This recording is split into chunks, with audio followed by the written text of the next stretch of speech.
Bienvenidos al Sentido de la Fe. Estudiar la desviación doctrinal de los llamados coliridianos implica adentrarse en una región peculiar de la historia de la Iglesia, donde la herejía no surgió de un maestro sistemático ni de un cuerpo teológico estructurado, sino de una sensibilidad religiosa popular que, al no estar disciplinada por la verdad revelada, se extravía hacia prácticas idolátricas. En este caso en particular, no existe un heresiarca identificable, ni un autor ni líder que haya elaborado un corpus doctrinal. La herejía más bien tomó la forma de un movimiento difuso, compuesto mayormente por mujeres de comunidades rurales de la Arabia tardoantigua, que elevaron a la Virgen María a un estatus divino mediante el ofrecimiento ritual de pequeños panes, imitando sacrificios destinados en otras religiones a divinidades femeninas. El análisis crítico de este fenómeno permite observar un rasgo antropológico central. Cuando el corazón humano no integra adecuadamente la relación entre naturaleza y gracia, entre la criatura y el Creador, se vuelve proclive a confundir afecto con culto, devoción con adoración. La antropología cristiana enseña que el hombre está hecho para conocer a Dios y para ofrecer únicamente a Él el culto de la tría, y que toda desviación en este punto comporta no solo un error intelectual, sino una distorsión del acto más profundo de la libertad. Los coliridianos encarnan así un caso paradigmático de un error que, surgido de una aparente piedad, acaba desfigurando la verdadera dignidad humana al absolutizar la creación. En este video nos proponemos examinar el origen histórico de este movimiento, sus propuestas devocionales, el modo en que transgredió la fe apostólica y la respuesta que la Iglesia articuló para preservar la pureza del culto cristiano. Finalmente se reflexiona sobre la vigencia del error en la actualidad, donde surgen formas contemporáneas de idolatría mariana y de espiritualidad sincrética que reflejan los mismos riesgos antropológicos presentes en el siglo IV. La aparición de los coliridianos se sitúa en segunda mitad del siglo IV, en un marco histórico marcado por el proceso de consolidación doctrinal posterior al Concilio de Nicea. El cristianismo, extendido ya ampliamente por el Imperio Romano, convivía todavía con prácticas religiosas antiguas que persistían especialmente en las zonas rurales y periféricas. La provincia romana de Arabia, ubicada entre el sur de la actual Jordania y el norte de la Arabia Saudita, era un territorio donde la transición desde el paganismo hacia la fe cristiana había sido gradual y a menudo sin una catequesis sólida. En este ambiente, la figura de la Virgen María comenzaba a adquirir una veneración creciente como parte del desarrollo mariológico, en especial tras el reconocimiento cada vez más explícito de su maternidad divina en la predicación y la liturgia. En este contexto híbrido, surgió un grupo devocional popular compuesto mayoritariamente por mujeres que practicaban un rito particular, la ofrenda de tortas o panes llamado coliris, en honor a María, en un contexto ritual que imitaba la estructura sacrificial. La ausencia de una estructura eclesial formal, la falta de acceso de enseñanza doctrinal y la pervivencia de costumbres paganas condujeron a que estas comunidades reinterpretaran símbolos cristianos con categorías religiosas preexistentes. La clave del problema doctrinal radicaba en la confusión entre los distintos grados de culto definidos por la Iglesia. Mientras que la adoración o latría corresponde únicamente a Dios, la Virgen María recibe la hiperdulia, una veneración especial pero nunca sacrificial. Los coliridianos, al ofrecer un sacrificio ritual, transgredían de modo directo el núcleo monoteísta del cristianismo. Además, la presidencia femenina del rito contradecía las normas disciplinarias vigentes, las cuales reservaban el ministerio litúrgico a quienes habían sido legítimamente ordenados. La única fuente contemporánea que describe sus prácticas es Epifanio de Salamina, quien en su obra Panarion identificó y denunció el error, insertándolo en su catálogo de herejías. Para él, los coliridianos representaban un ejemplo claro del peligro que supone permitir que la devoción popular actúe sin guía doctrinal, pues la veneración legítima de María podía degenerar fácilmente en idolatría si no se mantenía la distinción esencial entre lo divino y lo creado. Este movimiento, aunque geográficamente reducido, se convirtió en un caso paradigmático para la reflexión teológica posterior, al mostrar cómo incluso una práctica aparentemente piadosa puede corromper el núcleo dogmático de la fe cuando no se somete a la verdad revelada. Dado que los coliridianos no tuvieron un fundador ni un cuerpo doctrinal explícito, su estudio exige analizar el proceso espiritual y cultural que condujo a esta desviación. Antes de su aparición oficial en los textos de Epifanio no hay datos sobre la identidad de quienes introdujeron la práctica, pero el contexto sugiere que su origen se halla en un sincretismo espontáneo de mujeres recién convertidas que reinterpretaron los ritos sacrificiales paganos bajo una nueva figura femenina cristiana. La ausencia de formación teológica, unida a la persistencia de estructuras religiosas matriarcales locales, creó un ambiente propicio para que la devoción mariana se transformara en culto divinizante.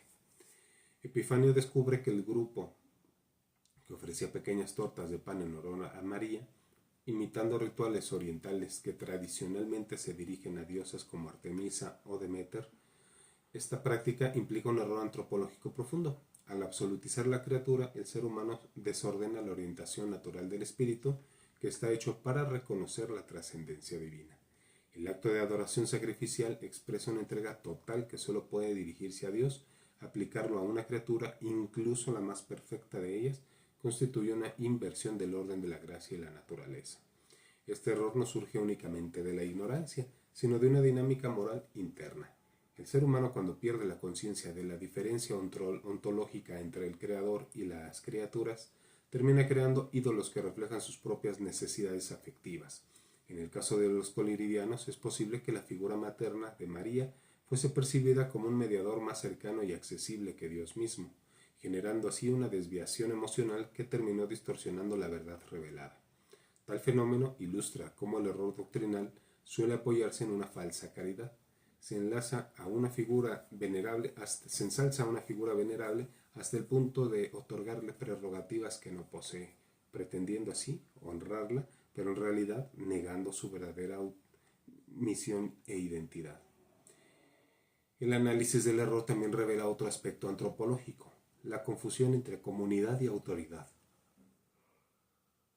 Al no reconocer la necesidad de una guía doctrinal proveniente del magisterio, estas comunidades asumieron que podían desarrollar sus propias prácticas litúrgicas. La presidencia femenina del rito, aunque secundaria respecto al error principal, refleja una ruptura con la disciplina apostólica, según la cual el culto sacramental está vinculado al ministro ordenado.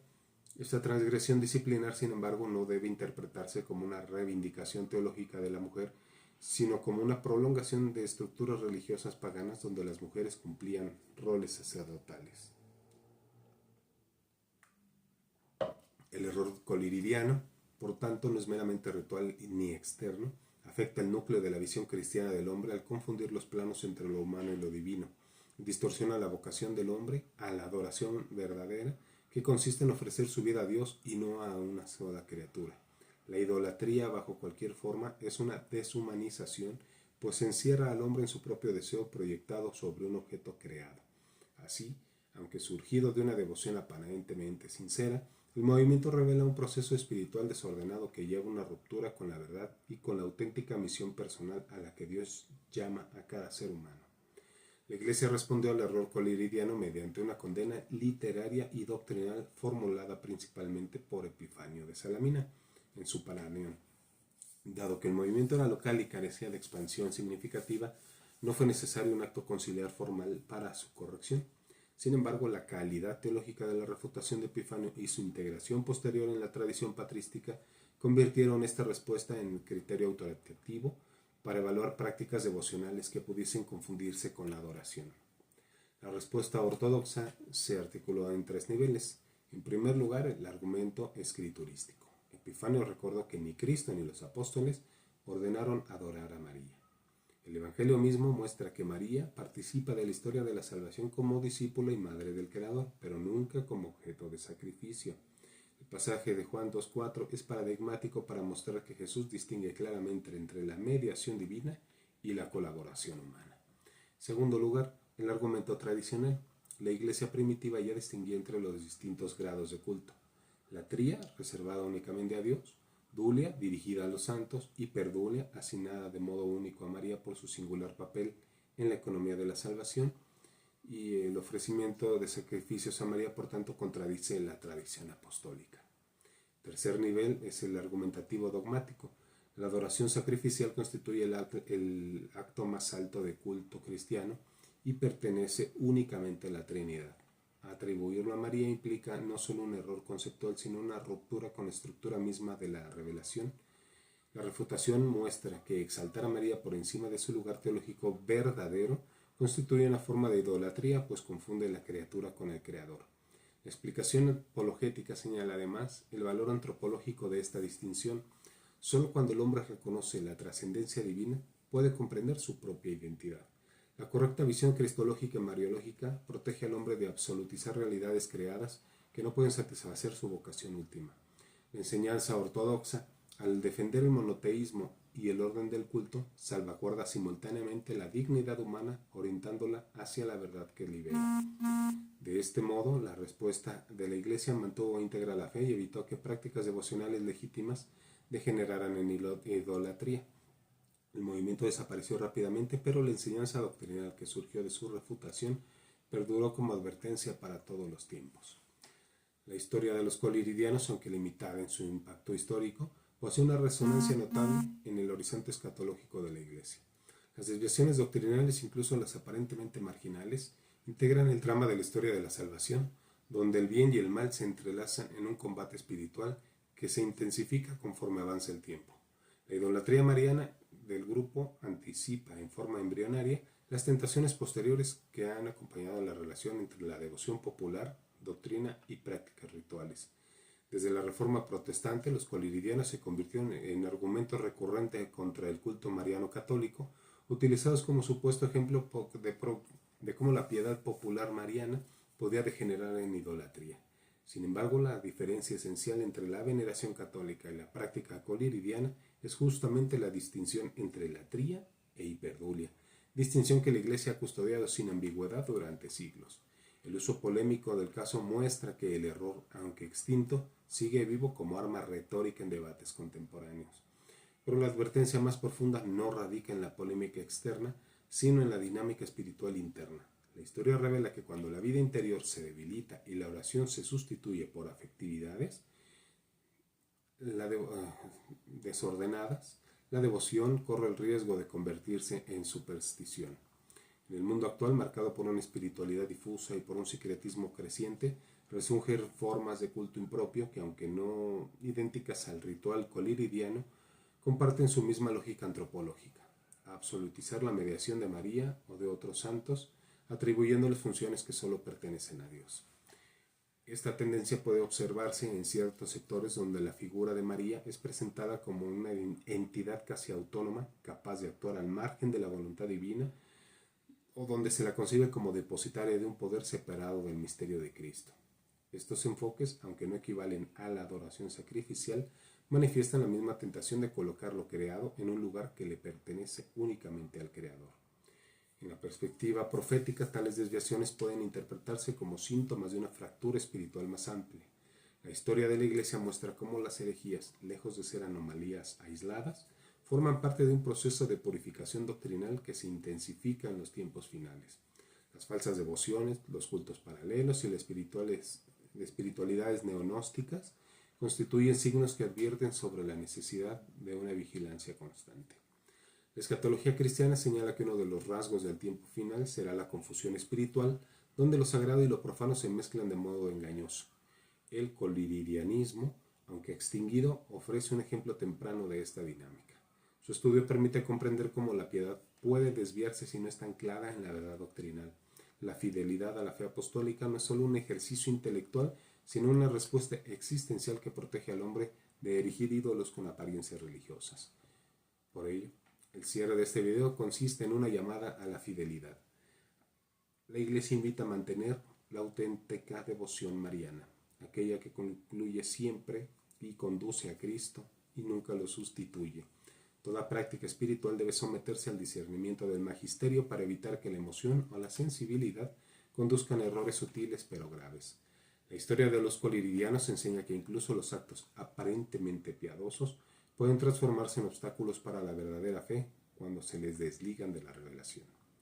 En tiempos donde proliferan nuevas formas de religiosidad sincrética, esta advertencia resulta especialmente relevante.